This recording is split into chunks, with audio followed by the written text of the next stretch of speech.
a boxing betting expert. I know, David. Oh, you do? Yeah. Oh, cool. He really gets into the nitty-gritty of this whole thing. Jack, nice to see you. Hey, good to see you, man. Thank you for having me on. I'm very excited. So you came onto the radar, my radar, a couple of years ago.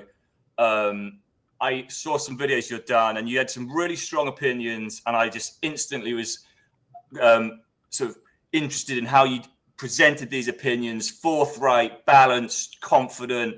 And yeah, I've really enjoyed watching your content since then. So I'm really excited to hear about how you got into boxing. Thank you. I appreciate it. I'm excited to talk about it. I love this. Awesome, man. Right. So what is your first boxing memory? How did you get into the sport? How did I get into sport? My first boxing memory. Well, I'd love to tell you how I got into boxing. Like I have, like it'll probably take like 2 minutes to explain the whole thing if you want to. Yeah, do it. But, my first boxing memory, probably watching Rocky 6 as a, I was born 2001. Rocky 6 came out like 2006, so I was like 5, and that's what I remember. But the story of how I got into boxing, I haven't really told this in depth, but I'd love to say it. So, a little bit before I turned 14, or a little bit after I turned 14, so like 13, 14-ish, I was really into film, right? I was really into film, and I don't know if you know, there's a YouTuber called Angry Video Game Nerd, James Nintendo Nerd. It's like a thing in America here, and he was really into film too. And I remember I was really trying to get into some movies, right? And I saw a video of his favorite movies, and number 6 was Rocky. And yeah, I think you know where I'm going with this. And I decided, I remember when I was younger, seeing Rocky 6. I remember like when I was 7 or 8, seeing Rocky 4, Ivan Drago. And then I watched Rocky. And remember, the Creed movie? Yeah. This was only 1 month before the Creed movie came out. So I started watching all these Rocky things. I'm like, oh my goodness, these are amazing. And then I looked online and I was like, oh my gosh, this Creed movie is coming out like only a month away. So I saw Creed. This was November 2015. I was 14. And I just got hooked from there, honestly. Just the Creed movies made me want to. I thought boxing was so cool, like wanting to hit the speed bag, hit the punching bag, look cool, get in the ring. It really inspired me. Like even watching Rocky 1 now, I can like literally cry. Like he keeps getting up. But then after that, what really got me into boxing. So I already got this boxing like love for the Rocky movies, not boxing yet, but I was just like doing push-ups, doing a little training, trying to be like Rocky. And May or March 2016, so a few months after seeing Creed, my mom, she knows I love boxing, and she was like, hey, do you want to watch this Manny Pacquiao guy? He's fighting Tim Bradley. I'll buy the pay-per-view for you. And I was like, absolutely, I'd love to watch it. Thank you. And I remember I only knew like the basic boxers at the time, Mayweather, stuff like that. But I remember an art class in 7th grade. Like I remember having a memory. They were talking about who's going to win this, Mayweather or Pacquiao, 2015, right, when that fight happened. I had never heard of Pacquiao, so I remember picking him just to be different than everyone else, because I'll pick a Mayweather. But don't worry, I'm almost done. And then I saw that fight, and I really loved the energy I had when watching it. Like I always wanted a knockout, and I was like, oh my gosh. And I've always been a very energetic ADHD type person, and I love that. And I remember like every day on the school bus, I would watch Rocky 4 or Rocky 3, literally every single day on the school bus. And then going into freshman year of high school, there was another Manny Pacquiao fight like 6 months later. And it was Jesse Vargas versus Manny Pacquiao. I watched that. My mom bought it for me again, and I was like, man, I really love this boxing stuff. And then I saw a guy about a few months later. So this was at the beginning of high school, because all throughout high school I studied boxing. I saw a guy called Gennady Golovkin, because I was doing my background research on boxing. And when I was around 15, about like a few months after Manny Pacquiao Vargas, I saw Gennady Golovkin versus Daniel Jacobs. My mom was very sweet, very amazing about the pay-per-views. And I saw Daniel Jacobs versus Gennady Golovkin, and I was really a hardcore since then. I became obsessed with this Golovkin guy. I saw he was 36-0. I saw his highlights. I was like, this guy's incredible. So ever since I saw, the Rocky movies are what really inspired me. I know that's crazy, but ever since then, man, like ever since seeing Rocky, that's really what inspired me. And then Manny Pacquiao, Golovkin, and then I've been a hardcore since then. I know it's a very, very long story. I just wanted to tell that for the first But time. Jack, it's so interesting because it's the same for me, but I did it in the 80s. So I saw Rocky come through in real time, and it was the Rocky. It was Rocky 1 seeing that in real time in the 80s that got me into boxing. And instead of Pacquiao and Gennady Golovkin, it was Mike Tyson. Yeah. Yeah, so it went from Rocky to Mike Tyson, and then suddenly, like, I'm hooked, but exactly the same. Really, and, that's awesome. So your mother, it was your mother who was sort of encouraging you? Yeah, I mean, she obviously didn't encourage me to box. Like when I said it, like even looking at it now when I was 14, I'd be like, my mom would never let me box, but she was very sweet. She was just like, hey, if you want to have, I mean, I was only like 14 at the time, so she didn't mind like buying that for me. But she was like, I saw this pay-per-view. I noticed you're in the box. You should watch this Pacquiao guy. So it was my mother. Yeah. And so is there anyone in the family that has boxed or sort of like, or is it literally the movies that then the pay-per-views? It was the movies for me, but my dad has always loved boxing. He'll watch boxing with me every day. He's very smart. And I found out something very interesting. Apparently, like to my family tree or something, my great grandfather, something like that, was a boxer. Like I'm not even joking. I found that absolutely incredible. Right. Well, like it's sort of a pro with a record and yeah. I didn't know the whole thing because there's like a few back generations we didn't know his name and stuff. But there we go. So it's in the DNA. It is in the DNA. So now tell me about the next question I like to ask people is how they feel about people who haven't boxed judging fights, because a lot of on social media people like to have opinions on fights, and often they're criticized. Oh, if you've not boxed, how can you judge it? Now I've seen you in the ring with Lamont Brewster, which is pretty cool. Like, to what sort of level have you boxed, and how do you answer that question about judging fights if you've not done it at any sort of elite level? Well, I've had 3 amateur fights. I've done plenty of sparring. I'm 2-1 as an amateur. The first fight, I got really nervous, and the first 2 rounds, I just shelled up all this guy. Beat me up. Won the 3rd round, but then I got into it. But the nerves before the fight were just too much. So maybe I'll get back into it. But I have had some fight experience, and I feel like it really does help. Like plenty of the sparring I've done really, really does help judging fights. But I wouldn't say it's absolutely necessary to if you've never gotten in the ring and boxed, I don't think it's necessary to do so. But I feel like the people who have would really, really understand it more if they got in the ring and actually did it. What weight division were you? 165. It's different in the amateurs than it is in the pros. So 160, 168 in the pros, and then like the amateurs, it's like 165, 178. Yeah. Good division. So do you have a favorite weight division to watch now? One that I will mention that I think is really stacked right now is 154. You got also, God bless Sergey Boachuk. I might get a chance to interview him soon. But 154, you have Crawford, you have Madrimov, you have Sergey Boachuk, you have Virgil Ortiz. I don't know if that's my favorite division. Like, I'll have to think about it. Maybe like the 135 to 140, like the Devin Haney, Ryan Garcia, Gervonta Davis, Lomachenko. 168 is fun, but honestly, Dmitry Bivol and Beterbiev, even though they're like the only 2 really elite in the division, I love 175. Watching those 2. Yeah, we see that too. Okay, so on that, you obviously saw the first fight. Did you have a hot take on that? What did you make of that one? Controversial decision? Well, I said how I think Bivol's going to win. I said that for a while. I've always rated Bivol. I always told everyone who's going to win because Beterbiev's this big monster. And I got kind of nervous. I was like, I don't know. Beterbiev's pretty scary. It could be 50-50 going in. But watching it live, I was like, man, Bivol should have won that. But really looking in reality, I feel like it should have been a draw. Like if I'm taking the bias out, I don't see Beterbiev winning because Bivol he won too many early rounds, in my opinion. So I think, and if you look on BoxRec, the average score of like 1,000 people, it was like 114.78 to 114.72. It was so close, all the fans. So I think it should have been a draw, but I'm a Bivol fan. I want to see him win the rematch. I think I was like a couple of points in it. Bivol. I gave Bivol the first 6. I thought he swept the first 6. Yeah. And then got a couple more. And I thought, so when they read out, I was big on Bivol as well. When they read out the decision, I got up. I left the room as they were reading out because I just assumed Bivol was getting it. I didn't think it was going to be close at all. So You really But, walked out of the room.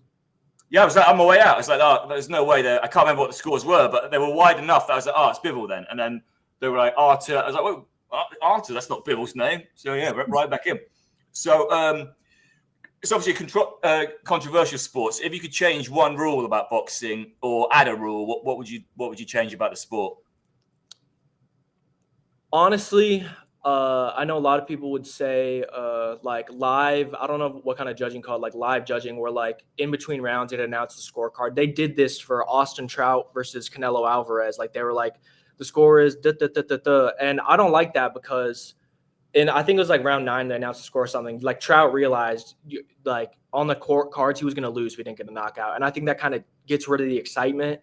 Honestly, I don't know if there can be a fix. I'd really just like to see the judges do better, and I know, it's gonna be like that. But honestly, I kind of like that the judges can be a bit iffy sometimes. Like I know that's crazy, but like I think it's interesting. But I don't know if there's anything we can really change. It's a really interesting one because there's either corruption in the sport, incompetence, or there's not, and people just have different opinion. It could be that the judges are literally doing the best they possibly can, and they see it differently. And we all scream controversy and all this, and 3 judges, they've all got 3 different views. They're in different corners of the ring. It is possible that you get an entirely different perspective from those different angles. But yeah, I agree. When you're on the wrong end of a decision, and it's absolutely devastating for the boxer to be on the wrong end of a tough decision.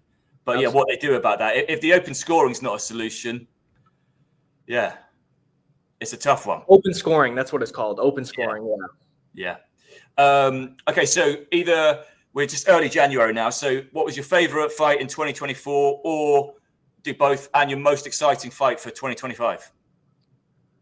I really didn't do like an award. Like last year, 2023, I did like awards, like on my channel, end of the year, like awards, like knockout of the year, fight of the year. I can't really think of one. The one that comes to mind is Trevor McCumbee versus Caleb Plant, but I definitely feel like there is a better one I could choose. Right. If I had to can you name some of the fights what you thought real quick, and then I can tell you okay. It's the start of the year. Usyk Fury 1, epic. That was really good. Joshua knocked out Ngannou. That was kind of exciting. Then Dubois knocked out Joshua. Yeah. Then obviously the Bivol fight. Then we had the rematch a month ago. Yeah. I feel like those are really like big fights. Like out of the ones you named, I think Usyk Fury. No, I freaked out. Joshua Dubois, I yelled. I screamed my live reaction because I started recording when Joshua hurt him, and then I got my reaction. I was like, "This is an insane fight, guys! Look!" And then boom, Dubois knocked him out. Yeah. I was screaming. So that would be my knockout of the year. Yeah. But I wouldn't say. I feel like fight of the year has to go in either. It has to be competitive. Yeah. Usyk Fury 1 was actually a really good fight. Yeah. I don't think the rematch was as good, but I think you could say Usyk Fury 1. That's a good shout. As y'all would say. It's a good shout, It's a good shout. That's a very good shout. So Usyk Fury 1 was as exciting a fight I've seen since I was a kid. I just loved everything about that. I love the underdog winning, is he too small for the modern heavyweights? I love the class act in Usyk versus the thuggery in Fury, and I loved that. The 9th round was sensational, and then you had your little bit of controversy with the scorecards as well. So it's a perfect night of boxing. Mm. Okay, so what about? I know you have many of these. So what's the best hot take you've had where you've just called a fight? I know I've seen a few of yours, but where you've just had a hot take where you're just like, I know this result's going to happen, be it an upset or even backing a favorite, but it's been completely convinced you knew what was going to happen. There's exactly one that comes to my mind. And, I talked earlier about being friends with Ryan Garcia, but I said, there's no way that Devin Haney is going to beat Ryan Garcia. Yeah. And I said to everyone, I don't know if you saw like before the fight, I told everyone, I said, Devin Haney is going to lose. Ryan Garcia is going to win. And look, I was one of those guys a few years ago. I hated Ryan Garcia because I thought he's like these pretty boy social media star. When he got knocked down by Luke Campbell, I was screaming. I was like, yeah. Wow. I really wasn't a big fan, but he came back, got the liver shot. And then he started to get hate from a bunch of boxing fans for the same reason that I did. But I really started to favor him because I was like, no, he's a little more than a social media star. And I just said, Ryan Garcia does have a lot of talent. He's really awkward, like how tall he is for that division, his left hook. And I said to everyone for so many reasons, Devin Haney's not going to win this fight. He's just not. Look, Devin Haney's decent, but I don't think he has a chin, and I don't think he has that much power. And he hit Ryan with his very best, cleanest shot right on the chin, and it made Ryan wobble back a little bit, but it couldn't drop him. And I said, okay, that's his absolute best shot. He's not going to do anything. But I really said before the fight, Ryan, I don't know how he's going to avoid the left hook for 12 rounds, because what Ryan does that always, if y'all are sparring, you have fights, I always recommend this move. All you got to do, and he knocked out Francisco Fonseca with this, and this was the move that in round 1 hurt Haney. All you do is just keep your guard up. As soon as someone throws a punch, preferably a jab, just let your left hook go. So Devin Haney went like this. Ryan let his left hook go. As soon as he saw the jab, saw his arm move for the jab, boom, he hit him and hurt him. And I just said, Devin Haney, he's all right. I don't rate him that high. I don't like the guy, if I'm being honest, but I'm not a hater. But I absolutely said to myself, I said, there's no way. And everyone called me crazy. And I said, guys, Ryan Garcia does have some tricks, and I just don't think Devin Haney's going to win. I didn't even think about it. I said, I know Ryan Garcia is going to win this fight. And the thing is, though, I think Ryan, if he was actually focused, because I hung out with him the day before with him, like having Russian girls in his hotel room. I was there. He's eating pizza. He really wasn't focused for that fight. Like, he can say whatever it was. If I think the Gervonta Davis, Ryan Garcia came up, I think he would knock out Haney in like 3 rounds, for being honest. Right. But sorry for yapping. No, that's brilliant, because you're in rare company. I know one other person who picked Garcia, and it was one of the fights where I've never seen such a overriding, almost 100% of people picking Haney. Mm-hmm. And I know. So I remember you saying you had a call with him, and you said and it was brilliant. You even said to him, "You may lose the first few rounds, but there's no way you can lose to him." And I remember, I think you even said to him, one of my friends said you're a bit chinny, but you're not. So you were like really honest with him, mm-hmm. And you did call it, and I think he was a 6-1 underdog. I think it was like 12. It's probably 6-1. Yeah, probably 6-1. So that's a crazy good one. And what about when you got it completely wrong? I like to say I'm really good with my predictions. Like I like call myself the prediction king, but I've been a bit off on the last few of them. Yeah. On that, what I want to say I got completely wrong. I did pick Mike Tyson to knock out Jake Paul in round 1, but I also said if it's like rigged, then it'll just go 8 rounds. Like Mike Tyson will win like the first 2 and Jake Paul win the rest. So I really don't consider that, because I said that's definitely possible. Yeah. I got to think about it. I don't want to sound like arrogant when I say I can't really. Okay, look, I said. That's a tough one. I don't. Do you know what? In my research, when I went through your channel, I couldn't find you getting many wrong. So yeah, fair play. Thank you. I can't really. One where I got completely wrong. I'm trying to think about it. I'm trying to think of like the top guys in the. Naoya Inoue versus Stephen Fulton. I got that one 100% wrong. I couldn't have gotten that one any more wrong. Wow. When was that? July 2023. Right. Okay. I didn't do a prediction for that one. I just didn't get a chance. Luckily, I didn't, because I would have been proven very wrong. I was like, he's going to be too big, but no, that was absolutely the most devastating performance Naoya Inoue's ever put on. So right, yeah, brilliant. Okay, so and he's like obviously one of the most respected fighters on the planet right now. I'd say. Who would you have as the most overrated active fighter? You probably know what I'm gonna say.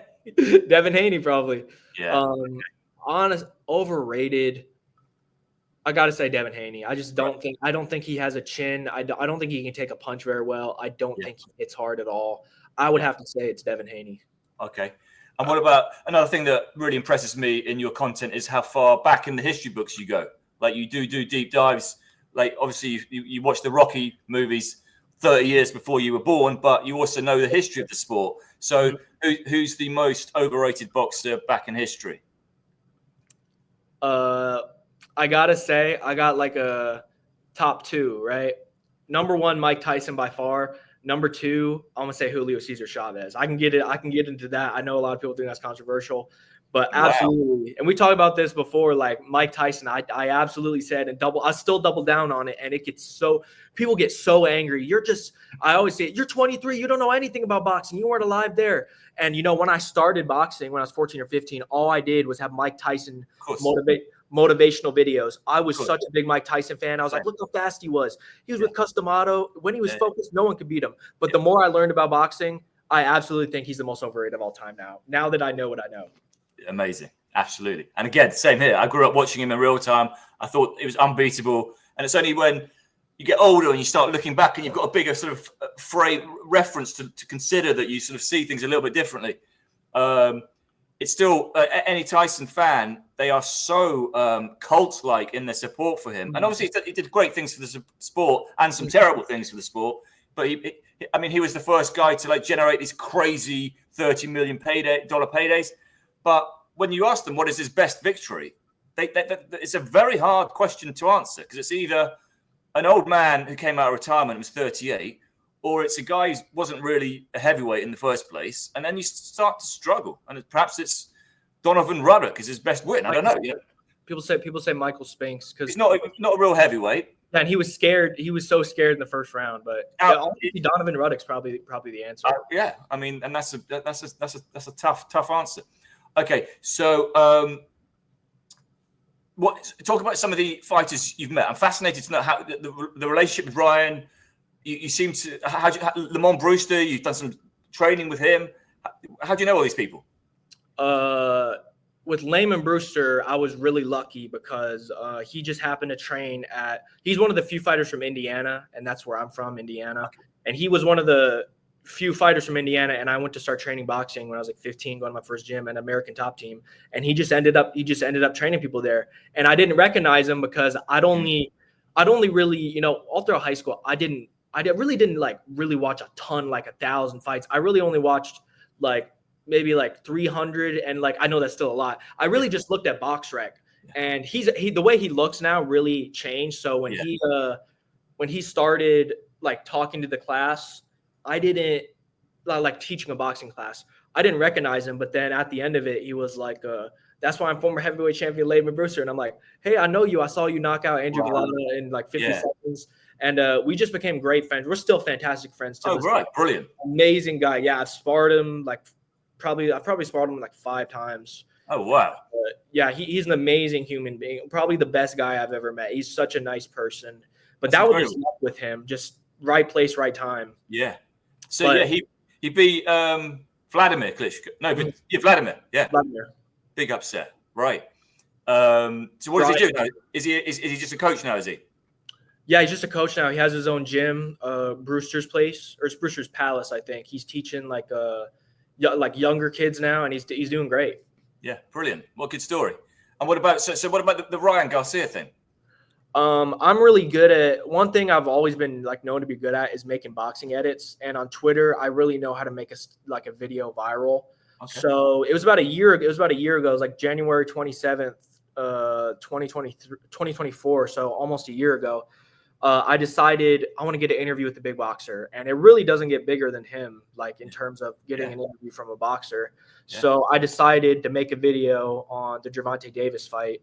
And I said to myself, there was nobody that really landed as clean a punches on Gervonta Davis than Ryan Garcia did. And I was probably a little bit wrong, but the flushest shots Gervonta Davis ever took was 2 right hands from Ryan and then a giant right hook in the round he knocked him out in. So I said, nobody hit Gervonta Davis harder than Ryan Garcia. It got like thousands of likes. And I said, I'd love to get a Ryan Garcia interview. And honestly, I wasn't big into like God and being a Christian before, but I was starting to get into it. And I said, I pray God will give me a Ryan Garcia interview. And I went away like to work out for like 3 hours, or like do other stuff too, not work out 3 hours straight. And everyone on my, I checked my messages first when I opened up Twitter, and everyone was like, dude, Ryan responded to you. And they're like, dude, congratulations. And then I checked Twitter, and then he was like, hey, Jack, let's do it on Twitter Spaces, blah, blah, blah. Ended up talking to the guy.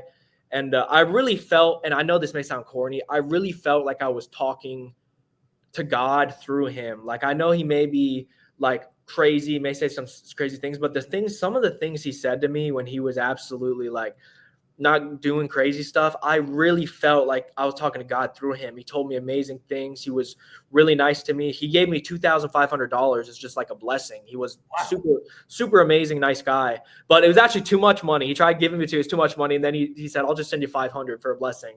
So we did try that, but it was incredible. It literally felt like God like gave that to me. But it's just that I know how to go viral with Twitter, so I was able to. I mean, it's seeing you guys talk. It looks like you guys are mates. It looks like you've known each other for years.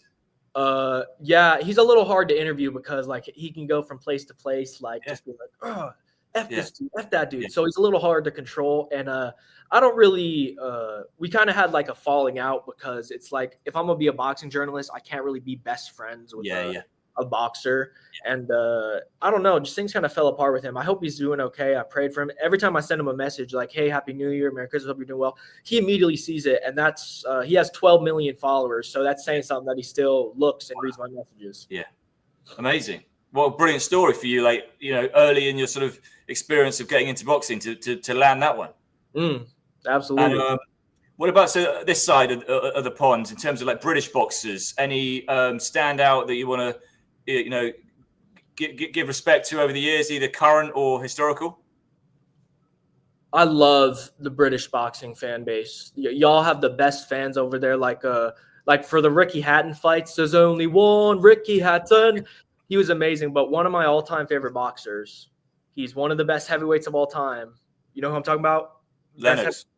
Lennox Lewis is one of my favorite heavyweights of all time. And I really didn't like him at first because, like I said, I was a casual. I thought Mike Tyson was this amazing fighter. And I was like, oh, he got Mike when he was old. Any version of Lennox Lewis would have destroyed Mike Tyson. Lennox was just that guy. Yeah. So I really love Lennox Lewis. And recently he's really had an impact. And so I love the British boxing fan base. I love Lennox Lewis. And there's a bunch of great British fighters that I'm a fan of.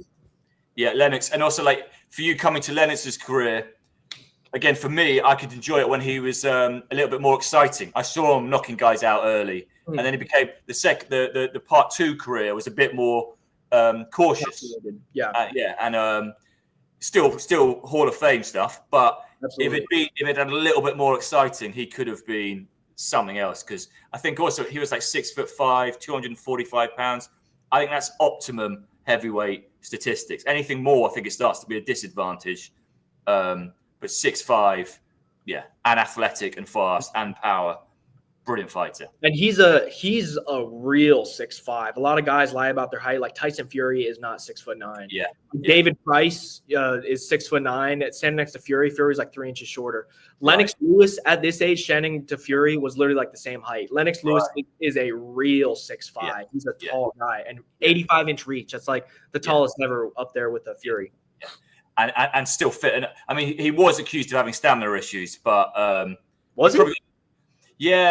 Like he probably got a little bit too big. I reckon there was an athletic version of him that was, you know, if you look at the sort of the peak of his, the latest. I mean, he got out at the right time. They got out at the right time. Absolutely. And okay, so what's the best upset you've seen apart from the Garcia Haney one? Like live, biggest upset? I mean, you gotta say it's the Anthony Joshua, Andy Ruiz. That really surprised me. But my dad watching it, he was like, I don't rate Joshua. I think he's chinny. And I was like, he got dropped by Vladimir Klitschko once. What makes you think he's chinny? And after he got dropped, I wasn't amazingly shocked. But I was just like, yo, this is like one of the biggest upsets in sports. Yeah. But I can't really think of the biggest upsets Mike Tyson versus of all time is Mike Tyson versus Buster Douglas. But Ruiz Joshua has got to be the biggest upset I've seen live. Yeah.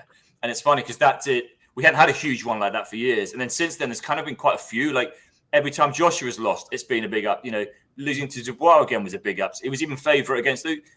I don't think he was favourite against Usyk, but first fight he was. We're seeing them a bit more now. But that first Joshua, it was like the first time like we put a fighter on a pedestal that didn't quite deserve it, got exposed, and that Ruiz result, perhaps it was just a matter of time that someone was going to get to Joshua, and it was Andy Ruiz. Can I say something about Joshua real quick? I said how I think he may have declined a little bit, but honestly, the way I've seen fights with him, I just think he's a great boxer. He wants guys to box with him. And that's why he was a gold medalist. But if you just fight him like a lot of American fighters come forward, they go try to be tough, like go in boxing gyms like Philadelphia, everybody's tough. That's what American fighters do. Dubois has kind of an American rush forward style. And if you put the pressure on Joshua, he's gonna have trouble. And if you look at the Vladimir Klitschko fight, probably his best performance, even though Vladimir was a bit out of it, Vladimir decided to box with him. He was like, they started off the fight looking like waiting forever to throw a punch. I was like, you absolutely cannot do that against Joshua. If you want to beat Joshua, you just got to come forward and interesting. So what do you make of Dubois? He's had a crazy turnaround of his career. I've loved Dubois for a while. I've always said how he never quit against Joe Joyce. Dude had a fractured orbital bone. He's not trying to go blind for the rest of his life. He was only 23. He was my age against Joe Joyce. And he came back, and I've always been a big fan of him. I wanted to see him succeed so bad because I felt so bad. Everyone was calling him a quitter. He came back with the eye, and then he just did all this amazing stuff. I'm so happy for Dubois. He is one of my favorite fighters right now. Even though the Usyk thing, where he got in the ring against Usyk, was so stupid, I hate that he did that. But Dubois is one of my favorites. Yeah, and I think you forgive him because it's not his.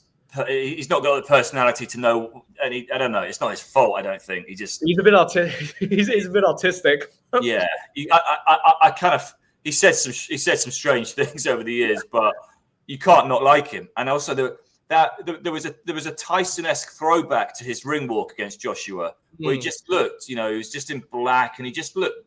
He means business, and he's a genuine big guy. He's not a manufactured like muscle-bound guy. I think he's really refreshing, and I agree with you. I'm glad to see him doing well, and he's got a brilliant fight against Parker in a month. So, okay, great. So Lennox Dubois. What about? So, what's the worst piece of sportsmanship you've seen, either in your time watching the sport or going back in the archives? It's funny you mentioned that. I immediately had Edgar Berlanga. He fought a guy. I think his name was I can't even remember his name right now. He fought David Benavidez. It was like Rodriguez or something like that. Or he fought Edgar Berlanga and went like all 10 rounds with him, gave him a competitive fight. And at the end of the fight, Berlanga was just like getting on his face. I was like, what is this dude doing? Like, the dude, you just went 10 rounds, supposed to hug each other. And this dude was still talking trash after the 10 rounds. He's bit somebody. So I'd say Edgar Berlanga. That dude's a disgrace to me. Oh, I don't know that one. Okay, great. And so what about this? Is there anything that you do in the sport that you would consider to be unique to yourself that other people would disagree with, either in terms of assessing the fights before they happen or scoring them live?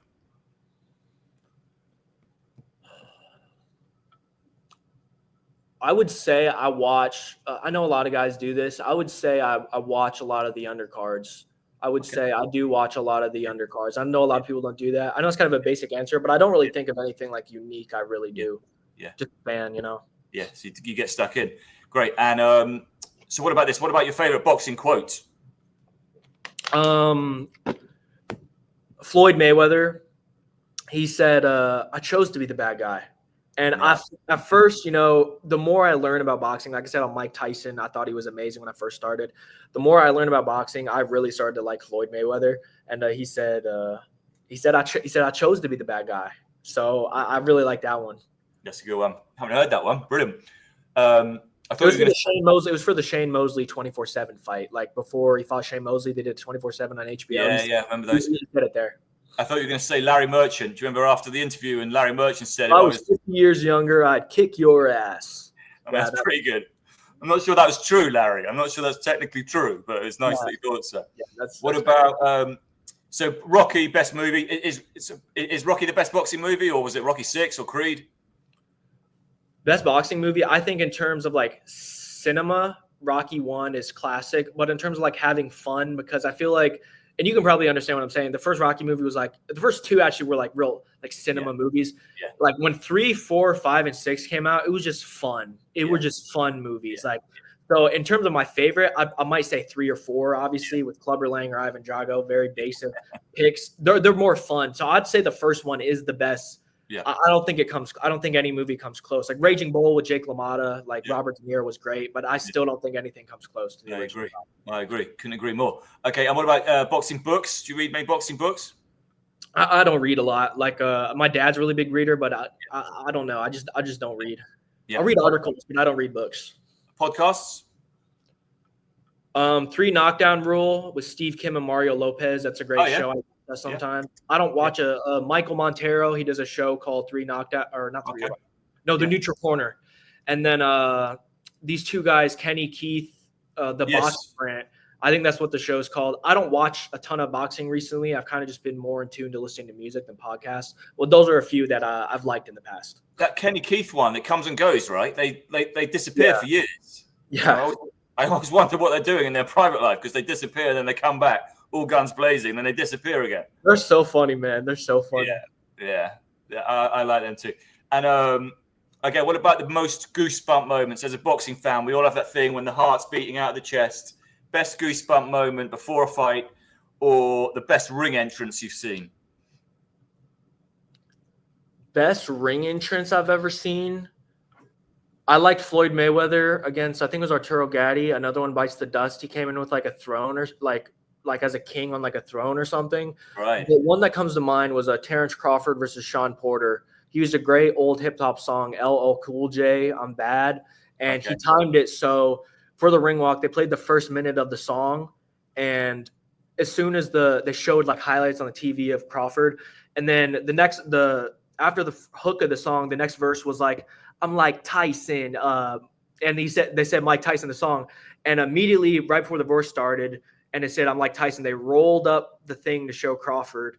And he like walked in with literally no one, just him. Security like 6 feet away from him, but he was only walking the ring. So I'd say LL Cool J, I'm Bad, Terrence Crawford. Nice. Yeah, goosebump moment. I get a lot of goosebumps watching old fights. I'm trying to think live right now. Like a movement, I actually got goosebumps.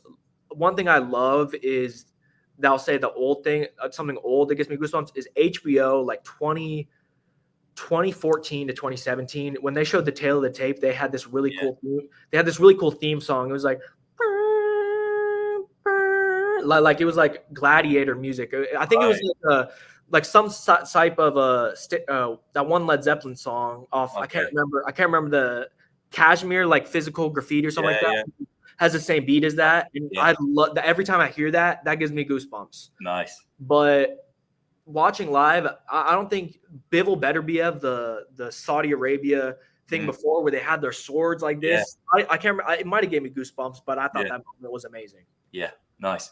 What about, so I know you're a big music fan. So if you were, what's your ring music? If you could choose to what tune? Oh man, I was about to open up Spotify on my computer and look at. I have this playlist called Ring Walks. I have a ton, but one I really think, and I really do plan on fighting. I really do plan on fighting in the future. I would say, you might know this one, over 1 billion plays, DNA by Kendrick Lamar, the first song off Damn. Yeah. I got royalty inside my DNA. The song switches halfway to give me some gun. Like, I think that's absolutely my ring walk song. But there's some other ones too. Nice one. Okay, cool. And right, so final question is, we got a big card in Saudi, 22nd of February, 6 weeks away. There's an amazing stacked card, top to bottom. Is there one fight that sticks out on that bill that you think you've got a hot take on? Trying to think from memory now. I think there's like 7 fights. I think Shakur beat Schofield, which is like a basic thing. I think Madrimov is going to beat Virgil, and I think he probably, because of the Crawford fight, I think he probably, I don't know, maybe Virgil might be the favorite because of the Sergey Boachuk fight. Like, Virgil almost lost in some people's eyes. So I'd pick Madrimov to beat, and I'm gonna do a prediction video like the closer the fight gets. But Madrimov, I think, is going to beat Ortiz. I think Bivol is going to beat Beterbiev. I think Shakur Stevenson is going to beat Floyd Schofield. I don't know about Buatsi Countsmith. I don't really care for that one. I don't know much about Buatsi. But Ajit Kabayel versus Zhile Zhang, I love that fight. I think Ajit Kabayel might get it done. So that might be my one. controversial one. And then the other Parker Dubois, I think that's going to be an amazing, like 50-50 in my opinion. But I'd probably say I think Ajit Caballel might be able to beat Zhang, who I think is a monster. So that might be my controversial pick. Brilliant. Wonderful. All right, Jap. That was really fun. It's flown by. We've done 40 minutes. Anything else that we discussed beforehand that I didn't mention?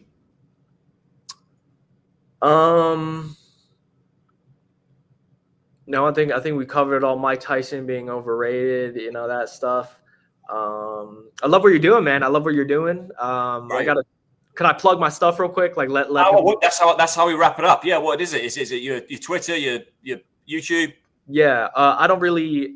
It sucks because for Twitter and Instagram, I don't have my name. Jack Alter was taken, so I have to do like Jack Alter _ or whatever. But Twitter, you can get me at Jack Alter 0. Instagram, Jack Alter _ and just Jack Alter on YouTube, and TikTok, Jack Alter 22. Are you TikTok as well?